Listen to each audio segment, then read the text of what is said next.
will be in the measurement floor. The measurement floor is a huge, like a huge studio.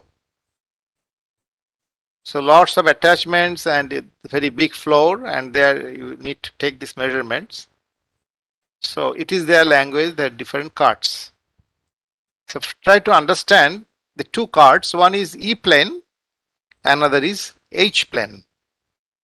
And this is true. This is actually true when your antenna is linearly polarized. So microstrip patch, the arrows indicate the current lines. Current lines on top of on the surface of the patch, on the top of the patch. So the radiating field, the electric field, will be in accordance with that. That means it will be lying or oriented along the electrical lines or electrical path. And the electrical path, definitely you agree with me, because already I have shown you the surface current vectors in the dynamic form. So based on this understanding, we proceed to understand further about these planes of radiation. And I will take some analogy for your understanding, otherwise we need to interact physically, because we are dealing with a 3D situation. I'm telling you the radiation pattern is a 3D substance or 3D thing, which is like a balloon. Normally it is symmetric. One balloon from any side you see, it is symmetric. Any question?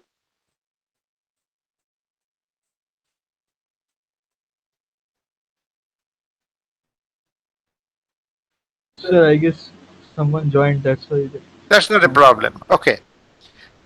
So now you can understand. Can you see this one plane? I have written it is E plane. Yes, sir. So this plane, this imaginary plane, it is called cut. And there is another imaginary plane, definitely another imaginary plane, means this is an imaginary plane over which magnetic field will lie. And based on your fundamental knowledge of electromagnetics, you can understand this is your H plane. Because electric field will be perpendicular to, magnetic field will be perpendicular to your electric field. So these two are two imaginary planes over which you will be taking our measurements. So we cannot take measurements in a 3D form. So we are taking over two representative planes, and these two planes are called principal radiation planes. So when we will be measuring over this plane,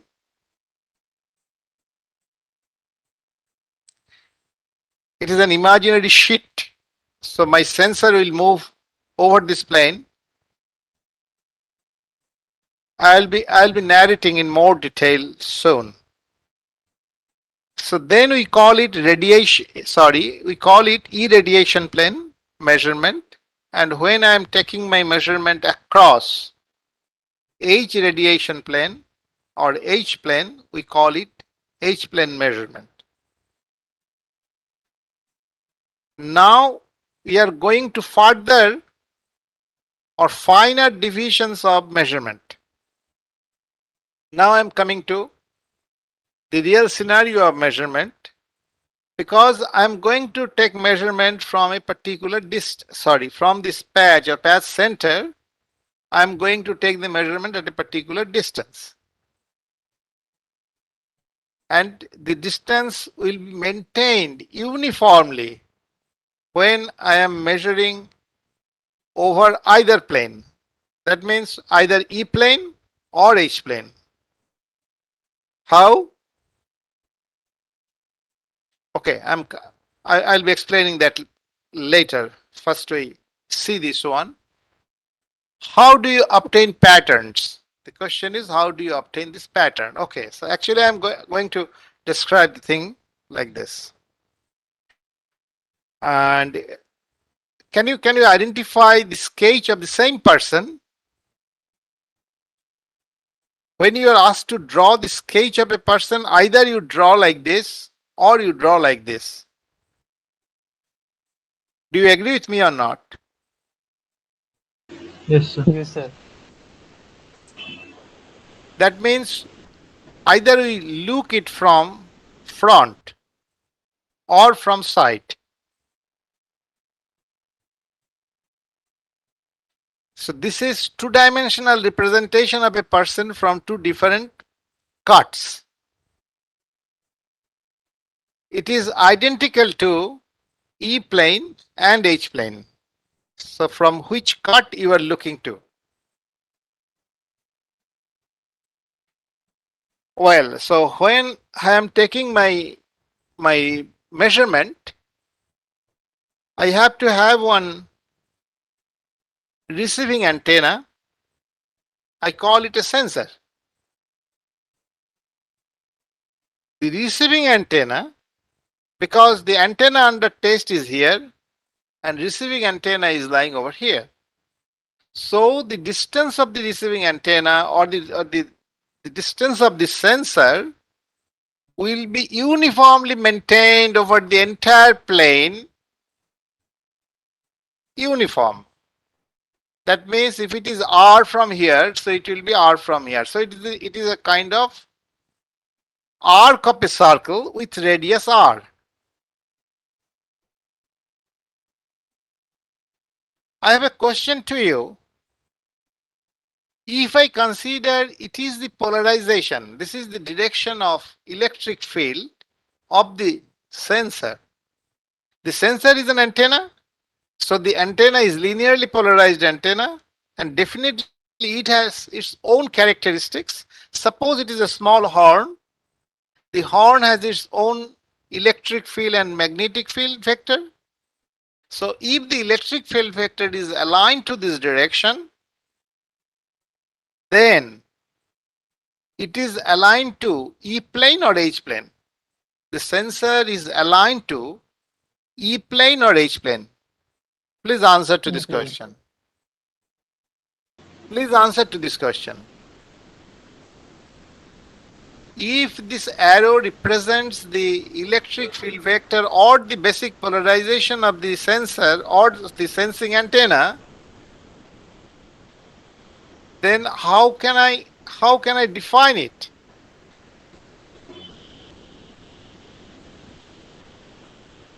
It is polarized along E or it is polarized along H.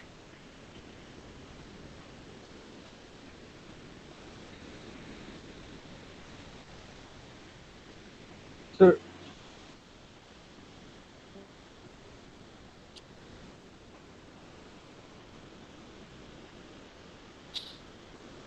Well, I'm telling you one thing. hmm, I am keeping my sensor or my receiving antenna where the electric field vector is oriented along this direction. hmm. So keeping this antenna like this, I can take measurement on either plane. Do you agree with me or not? Yes, sir. Sensor over E plane, Hmm. or I can move the sensor across this H plane. plane or across your screen. That means Hmm. the perpendicular plane. So if I really do this, then that type of measurement I can call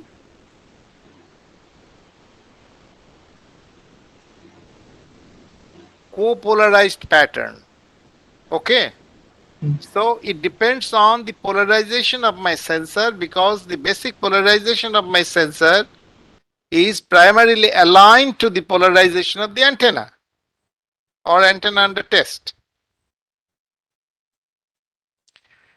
Therefore, if I want to take now measurement over E plane, I will call it E plane copolarized pattern.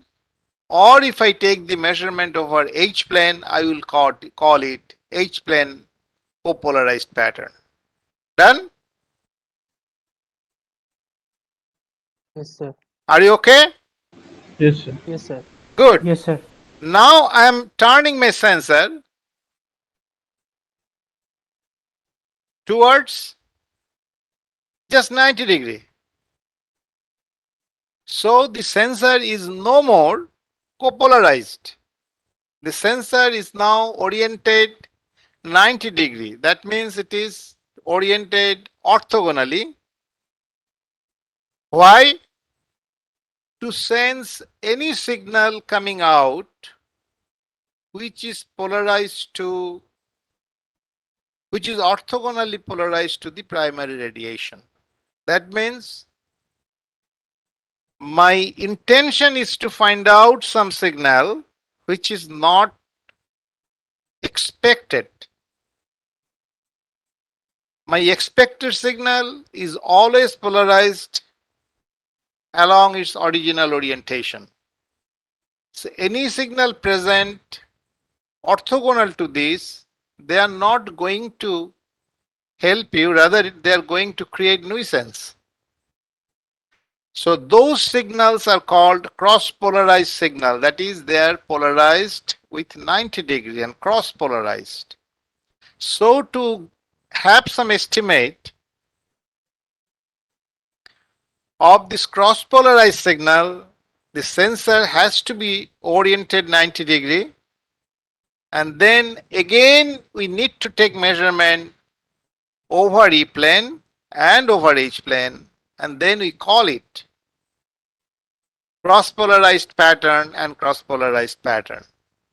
So the copolarized pattern and cross-polarized patterns depends on how do I orient or relatively orient the polarization between the antenna under test and the measurement sensor or measurement antenna.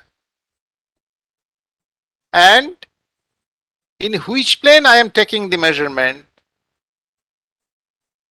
that defines that it is E plane copolarized and E plane cross-polarized, or it is H plane copolarized and H plane cross-polarized patterns.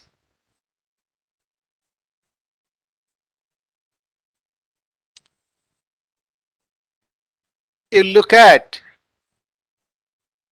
two typical radiation patterns of a rectangular microstrip. It is a polar pattern, so you can see it is the broad side, that is the top side of zero axis. So you can go towards 180 degree in the positive side, and you can go to negative minus 180 degree, so to 360 degree. So this is your copole pattern. It is in which plane? This is in E plane. This is copole pattern I have measured. This is measured in H plane.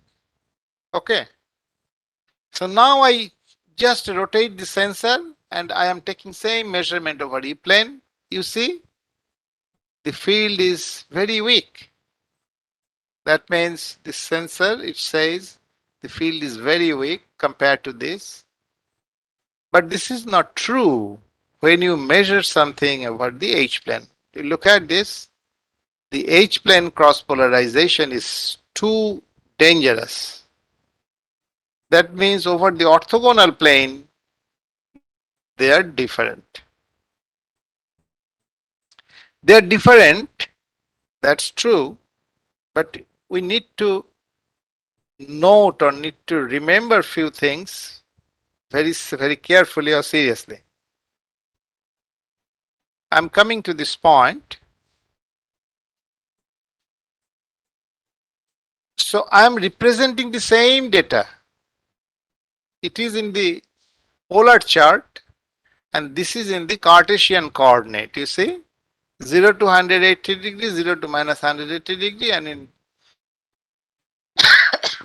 Cartesian coordinate, they are giving this type of pattern. And here it is close to 10 dBi gain. I am plotting the gain here near 10 dBi. and the cross pole signal, it is lower than 40-45 dBi minus. So typical separation over 40 dB, pretty well, no problem. It's very good. Now, when you represent this in the proper scale, you look at in the H plane, the peak is same because identical peak. Why it is so, I will tell you later, just now. The cross pole now you look at is minus 20 dB, where the lowest value was, or the typical value was below minus 45. Here, just when you are near 45 degree, near plus minus 45 degree, it is close to minus 20. So the separation from peak to here, it is not even 30 dB, maybe 25 dB. So it is all theoretical estimation. Up to this, do you have any question?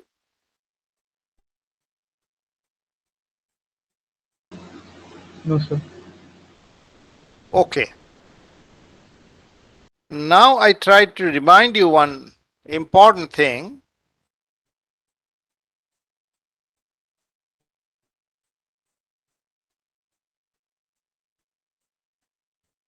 That you are measuring the same person. Just you are looking from one side or from this side. So when you are reaching over here, either from this side or from this side, the value should be same because it is the same person. Yes, sir. That's why you see when it is over zero axis, these 2 points identical. And in case of cross pole, you look at it is minus 45. Here also it is minus 45 or less. So they are unique because you are measuring the same thing. But as you go on this side and this side, you are going to get different profile of the same person. That's why the pattern changes. Okay. Yes, sir. Whatever be the pattern or patterns, they have to coincide when you are at zero value. That means you are meeting the unique point. You are meeting the unique point over here.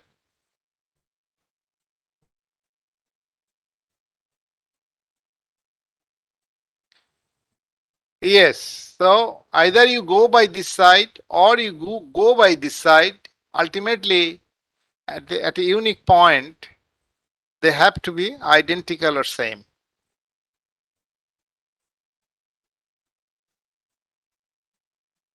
So next we go to patterns vary with feed. Now you can feel from your this presentation, I am only showing you H-plane pattern because H-plane pattern is more indicative in terms of copole and crosspole. So I'm showing or comparing. You look at when you are feeding by probe, this is the H-plane crosspole, H-plane copole pattern. It comes down, again it goes beyond because of this back loop. So you remember there is some back loop. Now, the cross-polar pattern goes up to minus 20 when it is probe fed, but when it is aperture fed, it is minus 30. That means aperture fed is advantageous in terms of cross-polar radiation because less cross-polar radiation and less hazards. Also, you can minutely look at here, its gain is little bit low. The nulls are sharp. The nulls are not that sharp. Why it is so? Because the radiation pattern is actually the manifestation of the surface current distribution on the microstrip patch.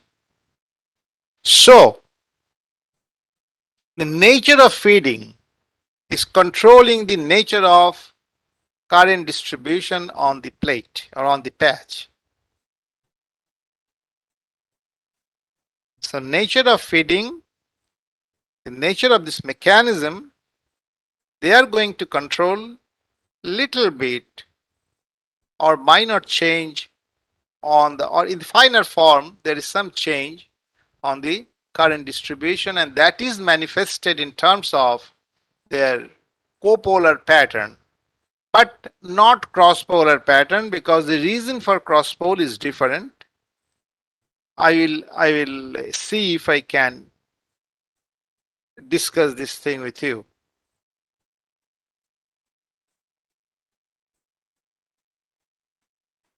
I'm coming to different geometries. So far, we have seen only rectangular patch.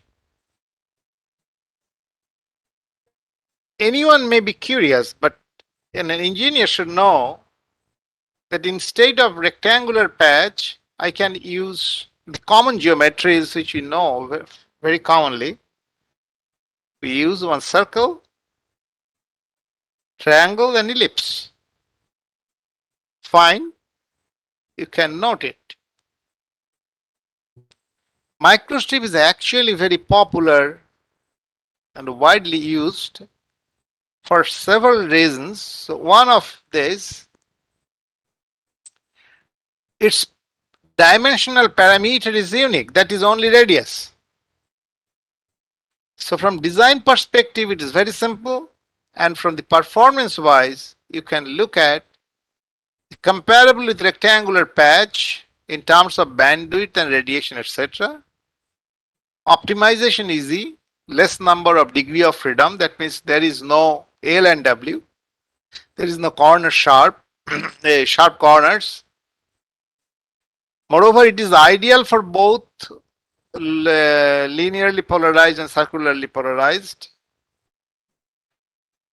I'll show you why it is good for circularly polarized, because in the orthogonal direction, their dimensions are identical. The basic requirement for CP, it is easily achievable with this geometry. And again, probe and aperture, they're the common fits. Normally, we don't use microstrip feed line for circular patch. But there is no hard and fast rule. If you need, you can use it. I'm talking about this, the general concept or general practice. Next is triangle. Triangle is very, very peculiar. It is not very much used. But you look at here, it is very easy to conform on some curved surface. Rectangle is only on cylinder, but if it is spherical, then triangle gives you some freedom which is not possible by other geometries. Its bandwidth is very narrow. Triangular is very narrow bandwidth. It's a very high Q. So for very some special cases, triangle is used. Again, it is ideal for LP and CP. I'm talking about equilateral triangle. Mostly equilateral triangles are used, but not isosceles. Here, probe, microstrip, and aperture all are applicable. So triangle we can explore and we can use. Ellipse. Not a common or recommended shape, may be good for CP. Sometimes it is used for CP, but not too much. Because again, when you're going to use it for CP, its major and minor axis will be creating problem. Sometimes it is required when deliberately we need to change the resonant lengths along X and Y. So it is very special case.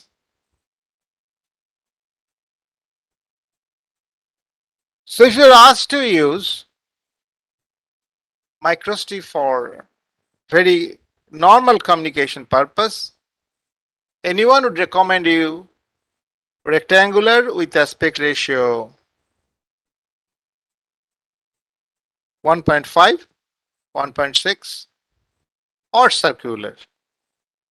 Triangular, yes, it is if you need a very high Q and very narrow band resonator or oscillator for a very special case.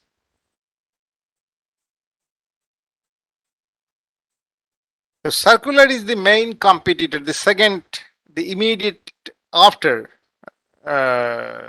rectangle. It is the most commonly applied from engineering perspective. So I'm showing one geometry.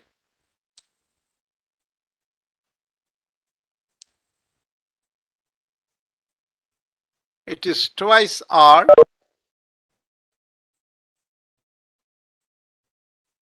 I don't know why it is here. Let me check later on. Maybe there. Okay. So it is the side view, the cross sectional view is profile. This is the center. You try to understand very carefully the nature of the fringing fields, and can you tell that it is looking similar to rectangular patch or not?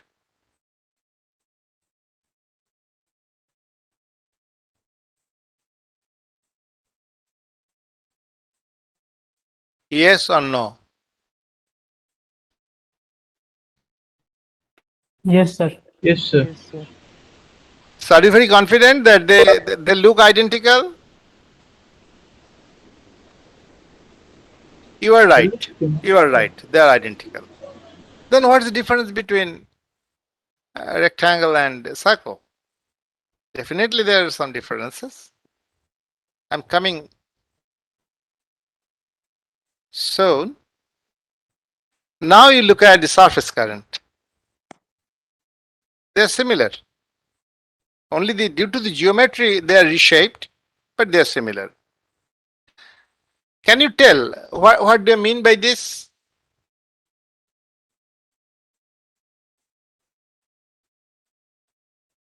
The field vectors between the patch and the ground, right? Because the vertical fields. So in one side, if it is upward, the other side it is downward. You look at here.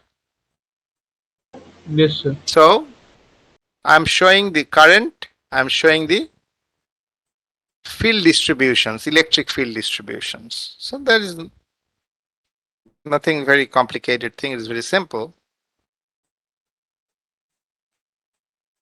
This is your magnetic field. So magnetic field on the surface, if you look, the magnetic field will be, that is on patch surface.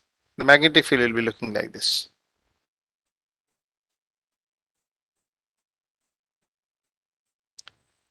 And this mode is different from,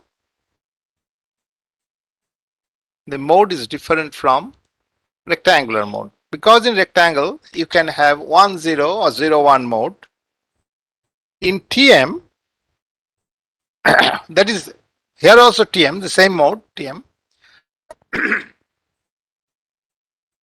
But because of its different boundary conditions, and the boundary condition is set by its own geometry, the geometry is a circular geometry. So the solution comes from the basis function. So again, you need to solve basis function. It is not the trigonometric function.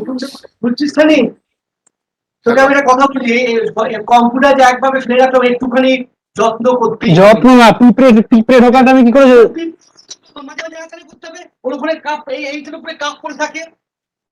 আমাদের একটা বিস্কুটের ভুল দিতে বলে আমার পুরো চারিদিকে এখন চেঁচিও না, ক্লাস চলছে আমার।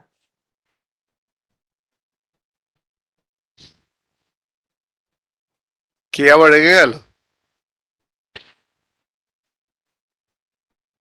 এই শোনো,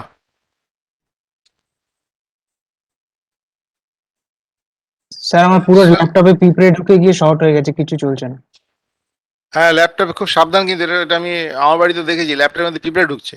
পিঁপড়ে এত গরমের মধ্যে থাকতে পারছে না বলে ল্যাপটপে ঢুকে পড়ছে। স্যার আমি কাঁদছি রীতিমতো। Very careful. তুমি কি ল্যাপটপে বসে বসে বিস্কুট খাও নাকি? না না স্যার, বুঝতে পারছি না, আমার পুরো ল্যাপটপ থেকে ভর ভর করে পিঁপড়ে বেরোচ্ছে আর আমার জানি না। তো পিঁপড়ে কি কামড়ালো? স্যার না স্যার, আমার ল্যাপটপটা যদি শর্ট হয়ে যায় কিবোর্ড, তাহলে তো হয়ে গেল, আমার সব ডেটা চলে যাবে যা আছে ভেতরে। তো এখন কি বন্ধ করে দেবে নাকি? ফোনে শুনবে? না না স্যার, ঠিক আছে, আমি দেখছি কি করা যায়, আপনি পড়ান। Sorry sir for the inconvenience. Okay, so it's not a problem. Okay, তোমার প্রবলেম না, পিঁপড়ের প্রবলেম। এনিওয়ে, আমি যে বলছিলাম সেটা হচ্ছে যে এটা তোমাদের বুঝতে হবে, তোমরা যদি জিওমেট্রি চেঞ্জ করো, এটাই হচ্ছে ইলেকট্রোম্যাগনেটিক্স এর মজা। জিওমেট্রি চেঞ্জ করলে পরে বাউন্ডারি কন্ডিশনটা বদলে যাবে।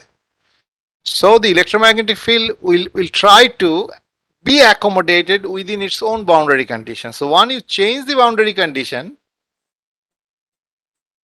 then the field orientation cannot be solved by your traditional uh, Cartesian coordinate, and which is primarily governed or controlled by trigonometric function, sine or cosine function. So you need to take help from basis function.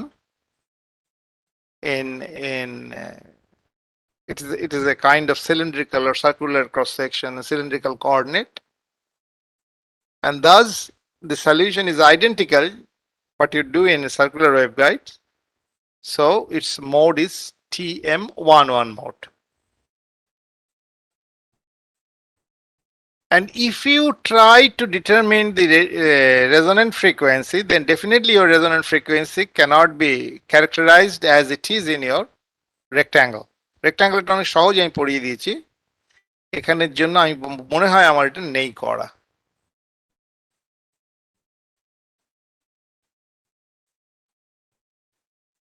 From literature, it is very easy to get the equation and you can determine it. For engineering purpose, there is no problem. Well, so far we are discussing about the characteristics of rectangular patch. Now you consider circular patch, right? So I am taking the impedance characteristics, and you know from this impedance characteristics, or it is S11 characteristics, I am taking 10 dB return loss.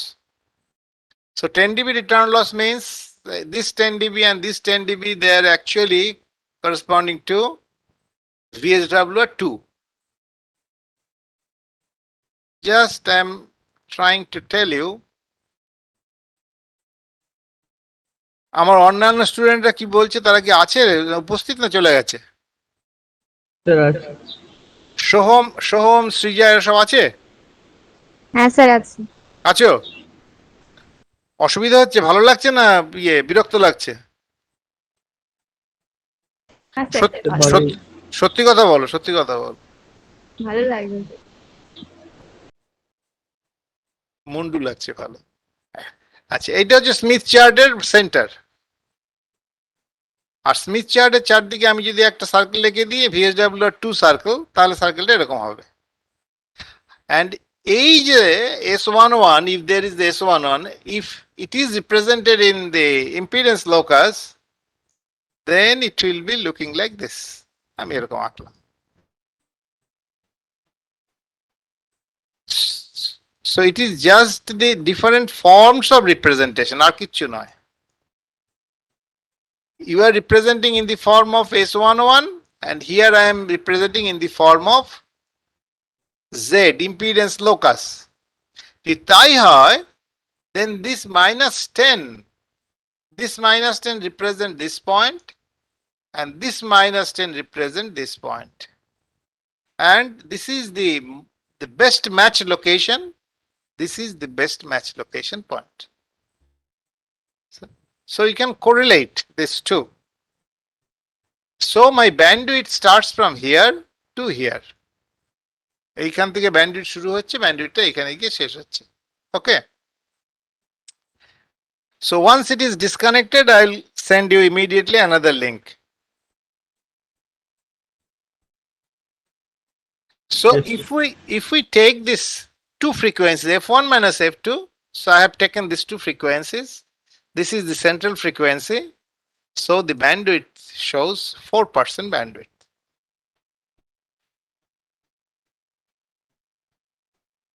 What occurs if it is rectangular patch?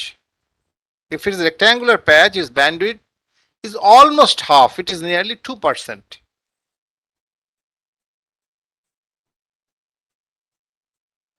ও এটা আঁকাই ছিল ওখানে, আচ্ছা আচ্ছা আচ্ছা। So you know its impedance. So that is not important. For me, it is important is this impedance locus and VSW are two circles. So these two are the focus, right?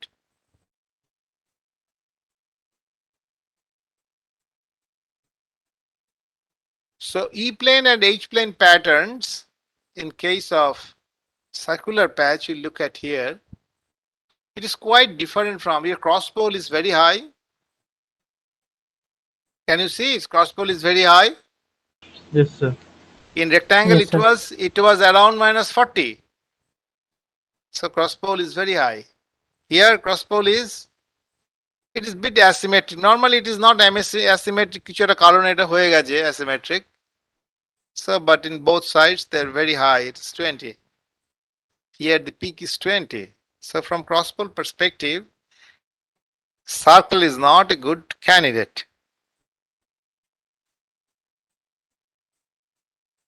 So their polar representation, I don't like personally as a researcher this presentation. This presentation is very easy to hide different disorders. That's why many clever scientists, clever researchers, they try to furnish this type of presentation, but I don't like it.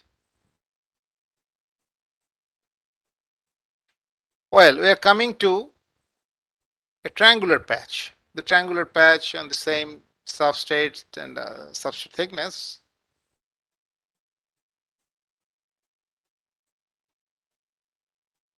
Better I stop and I'm going to send one link. Okay, sir.